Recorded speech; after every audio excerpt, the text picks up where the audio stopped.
안녕하십니까? 인사 나누겠습니다. 주님의 교회 잘 세우십시오. 이제 여름 다 지나갔으니까요.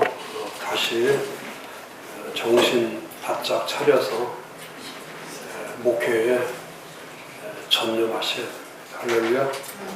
목회 전념하시기 바랍니다. 제가 말하지 아니하면 그런 말 들을 곳이 없기 때문에 이제 빨리 무더운 여름 빨리 보내고 이제 결실의 계절로 어차피 시간은 지나가는 건데 중요한 거는 아무것도 하지 않고 그냥 가면 안 되죠. 제가 지난 금요일 날 대신 교단에서 하는 목회자 후보생들, 목사 될 사람들 수련회가 있어서 제가 말씀을 전하면서 이제 총회 임원들도 있고 또 노회장들도 있고 이제 여러분들이 이제 수련회 하는 시간이니까 그래도 많이들 모였는데 반드시 목사가 되기 전 또 목사가 됐을 때 그리고 또 어제는 어떤 설립 기념주일인데 제가 어제 말씀을 전하면서도 이제 같은 의미로 제가 이걸 한번 다루어야 되겠다. 우선 이제 목사 후보생들을 끝나고 저녁 식사를 하는데 그 저녁 식사할 때에 거기 임원들이든지 이런 목사님들이 저한테 그런 질문을 하더라고요. 오늘 강의를 들으면서 본인들이 많이 충격을 받았던 것이 그 말씀을 보는 그 언어가 다르다고, 그 언어를 처음 듣는 언어들이 너무 많다고 하면서 그 목사님들이 그런 얘기를 하더라고요.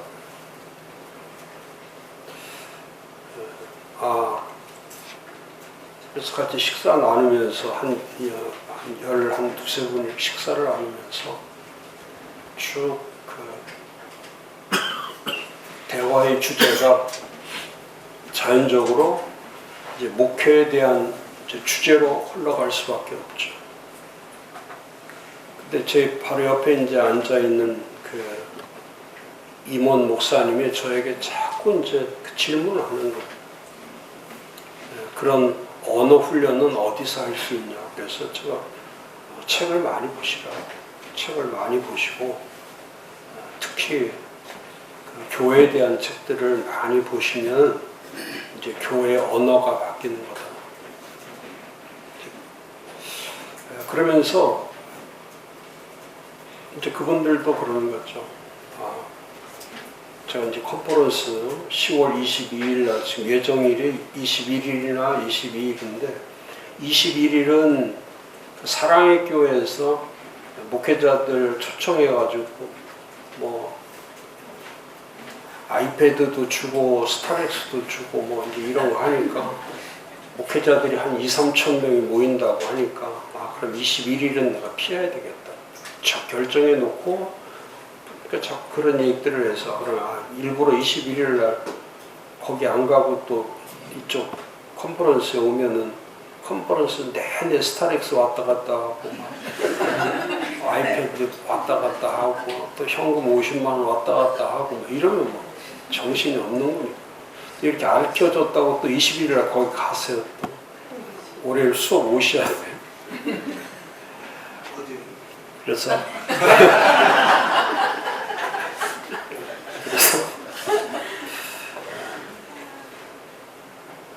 컨퍼런스 그랬더니 그 총회에서 광고를 해가지고 다들 이쪽으로 오고 학교도 휴강하고 목사 후보생들도 다 같이 참석하겠다고 그러더라고요. 또 어제 제가 어느 교회에서 말씀을 전하면서도 다시 이제 꼭 그리스도인들이 알아야 될 것 세 가지.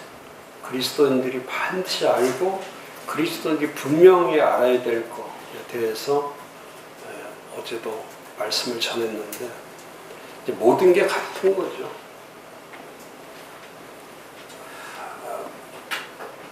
이제 확실히 알아야 될 이 언어라는 것이 말씀이죠. 말씀. 확실히 알아야 될 말씀.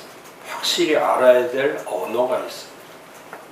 그래서 오늘은 좀 후반기 목회를 준비하면서 다시 한번 목사님 자신과 우리 교회가 과연 이 말씀에 대한 확신이 분명한가. 제가 지난주에도 말씀했잖아요. 하나님의 말씀이라고 하는 로고스를 통해서 질서가 만들어져야 되고, 그 로고스의 의미는 질서를 의미하는 거죠.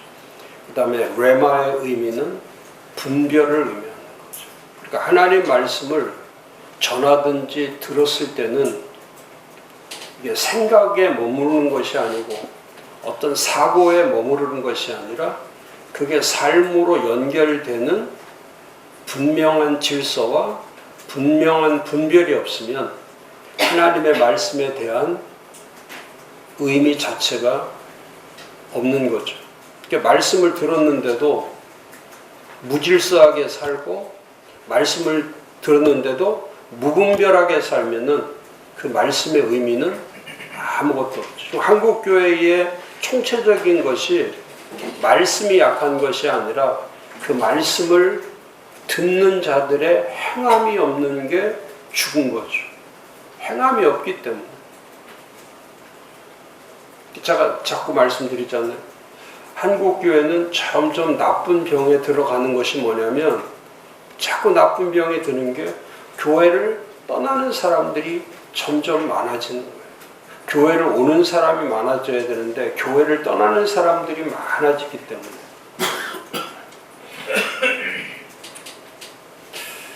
그래서 목사님들이 너무너무 많이 가르쳐야 될 것이 뭐냐면 눈에 보이는 교회가 아니고 눈에 보이지 않는 교회를 많이 가르치셔야 돼요. 그러니까 눈에 보이는 교회를 가르치면은 사람들이 결국은 떠나게 돼 있는 거예요. 왜? 사람들의 눈에 봤을 때에 목사님이든 성도든 환경이든 뭐든 하나도 자기 마음에 드는 게 없죠. 자기 마음에 들지 않아요. 목사라고 해서 전 교인들이 다 목사님을 좋아하고 목사님을 인정하고 목사님을 따릅니까? 그렇지 않아요. 장로들이라고 해서 전부 다 목사님 편에서 합니까? 그렇지 않습니다. 목회자들도 마찬가지예요. 목회자들이라고 해서 목회자들을 다 인정하고 목회자들을 따릅니까? 그렇지 않아요. 그러니까 눈에 보이는 게 만족되고 눈에 보이는 것이 다 좋다. 또 목사의 설교를 다 좋아하는 그런 성도들 많지 않아요. 그러니까 건물이라든지 제도라든지 조직이라든지 직분이라든지 예배라든지 이런 것들이 그 눈에 보이는 것에 의해서 신앙을 갖기 때문에 사람들이 눈에 보이는 것이 누구든지 마찬가지예요. 인간이 창조될 때에 인간의 마음에 하나님의 이미지가 들어가야 되는데 인간이 창조될 때 하나님의 이미지는 빠져버리고 거기에 인간의 욕구가 들어가기 때문에 그러니까 누구든지 자기 욕구가 다 있다면 자기 욕구 때문에 심리학에서 제일 많이 강조하는 게 그거예요. 심리학이나 이 사회적 학문에서 최고 많이 말하는 것이 뭐냐면 자아 실현이 목적이에요. 자아 실현, 자아를 실현시키는 것이 심리학이나 사회과학이나 학문의 목적이 자아 실현이죠. 근데 우리는 신앙을 하는 것, 믿음을 갖는다는 것은 자아 실현을 하는 것이 아니라 자아를 발견하는 거예요. 실현시키는 게 아니라 자기 발견 없이는, 그 자기 발견이 뭡니까? 하나님의 이미지, 하나님의 형상을 되찾는 거예요. 하나님의 형상으로 돌아가는 거예요. 그러니까 우리는 하나님의 형상으로 돌아가서 하나님의 형상을 이루어가는 거예요.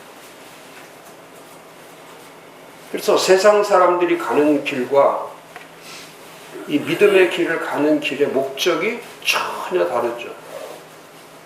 그래서 우리는 자기나 자아를 위해서 이 에고이즘으로 가는 것이 아니고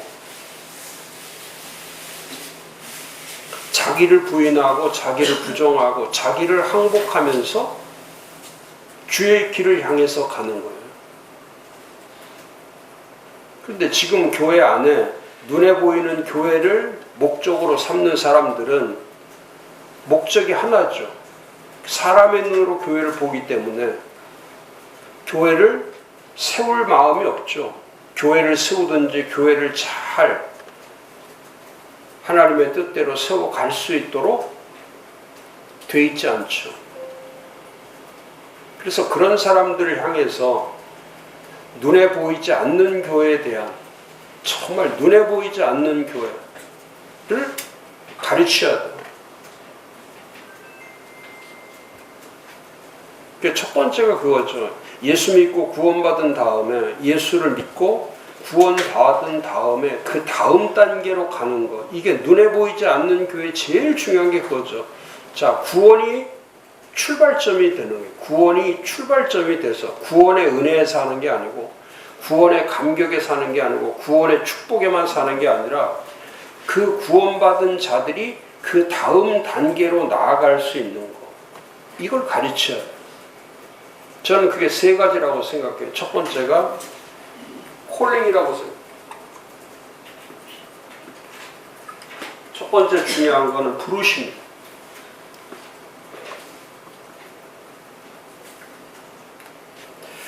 목사가 되든 성도가 되든 직분자가 되든 할 것 없이 이 소명이 분명하지 않으면, 콜링이 분명하지 않으면 하나님의 부르심 받은 게 뭔지를 모르기 때문에, 그러니까 교회 와서 하나님의 부르심의 길을 가야 되는데, 하나님 부르심의 길을 가야 되는데 교회 와서도 자기의 길을 가는 거예요.